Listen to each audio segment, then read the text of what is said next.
Mayam akhoi pagi maming se Nilkanta Singh kauri ado mark se jumnon da diloi purno haina kauri ayam mamina se khangna de khulak onda na purno hai kei no magi maming purno hon se mayam da share tam ningi ma se ningthoka no mit purnima no mit po khiba adagi purno haina thol mani da sonda khoi gi mam jo su purnima no mit ningthoka no mit po khi hai ado ni na sum mayam da sum share tam ningi ni Mayam se akhoi pa ni se akhoi di pa ko ri khambra papa ka ko de se akhoi po pa akhoi gi pa ni legidre ngasi akhoi pa legidaba chahi manga sure mayam pa ge legidaba numit ki memory share torok pani mayam akhoi machi manao mayam sigi jengnasi my memory oina bagi akhoi family ki photos share to reini asi se akhoi group photo 10 epi de nam ki bani ado ase atai so khoi memory oina bagi ina leina ba khoi pana 15 August 26 January da khoi sipsagor da su leina bagi matam da keno torami parade commander ormi 15 August 26 January da aduga khoi jam nungai daga local channel TV da su kai su sum lak lei re khumra khoi gi ta oina to gi matam do kyam nungai rami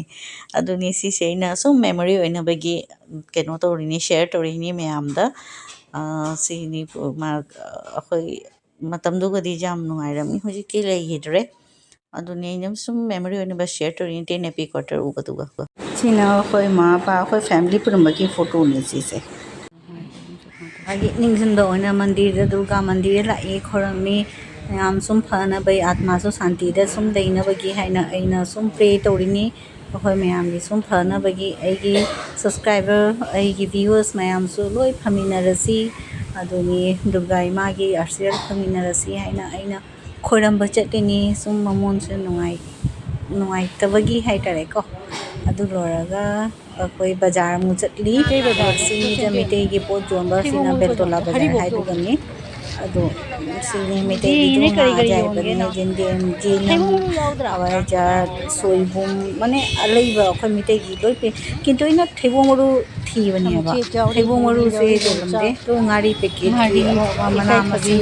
mitei gi shugi kari kari to ayam mitei gi pot loi sunabagi si kino si ga jodi belto lagi site footpath ama leyaba aduga jodi ba chawna se Sunday da amana sagonji nimit pham kari kari leyi sum chatho be si share to ke se memory oina sum lei hore past is past never comes haibaduni but the memories brings a little smile and a sadness too hai to si ni de sis mayam nong katna khongi pung mam ghare jong se pura akash haibi atia se pura mam ghare se ngasi nong chu dori Guwahati da weather se pura mam me ngasai nungsa yam sarami ba nungsa sarambadagi ngasai thore bazar su kai su ado huji mukan nong chu tharak to ri si se pung mam ghare du na isum mayam da sum share to pani se jo se nundin pung ahum mari da ni se pura nahani di se nungsa sari ne ba ngasi weather se jo aduni se mayam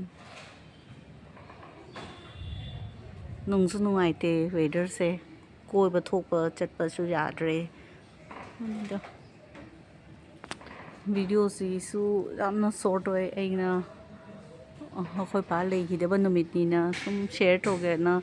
tawna sum seme do mayam da sum share toge na memory oina lehauna bagi aigi blog ta ngasi se phajatra jeng se khoi tulsi se sini se mayam jamna tela su video se thangat pada nungaite loi source ta chake source ta ore half lai loi 1 minute ke manung da oiba ta ba sini da nungsa ka saba se he hinadre do huji weather sina pura mamjalako weather cloudy oiba se aina sum mapan da nam ge na lakpani se jong se nong su khongi atang thoke to ba amta jadre si sini se mayam scenery di sum phajare ing su inge khoi si sum jeng da scenery si yam phajabani asana ai hanjan si gi video tani lori je mayam da yengali se sini se mayo si khang dre khoi ngasi numit se yam nungai te ning jalaga khoi su nongmadi sum mi oina po'abani na loi sidoini ado ningjanba natana upai lete